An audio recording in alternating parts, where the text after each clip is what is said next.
ఎందుకంటే percentage system వల్ల industry ఇవాళ చాలా మేలు జరుగుతుందండి. పర్సెంటేజ్ సిస్టమ్ లేకపోవడం వల్ల ఇండస్ట్రీ సగటు నిర్మాత మొత్తం కొలాప్స్ అయిపోతున్నారండి ఇవాళ. మీరు నమ్మండి సార్.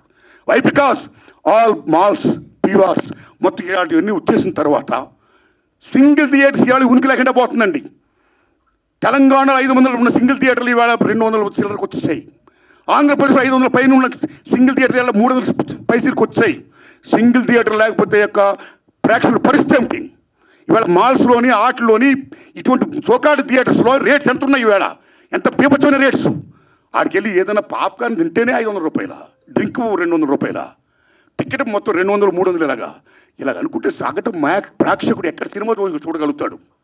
ఏ రకంగా వెళ్ళగలుగుతాడు? ఇవాళ భారతదేశంలో సినిమా పరిశ్రమ అనేది సామాన్యుడికి వినోదం. అలాంటి వినోదాన్ని సగటు మనిషికి దూరం చేస్తుంది ఇవాళ బికాస్ ఆఫ్ దీస్ పాలసీస్. కాబట్టి సింగిల్ థియేటర్ని బతికించుకోవాలి, దానికి పర్సెంటేజ్ సిస్టమ్ కావాలి. ఈ పర్సెంటేజ్ సిస్టమ్ అనేది ఇప్పుడు నుంచి కాదండి. నేను ఎందుకు ప్రశ్న పెట్టానంటే since 25 years the issue is going on. ఈ పర్సెంటేజ్ కావాలని కోరిన వాళ్ళు మేము కూడా ఒకటి, నేను కూడా ఒకనండి.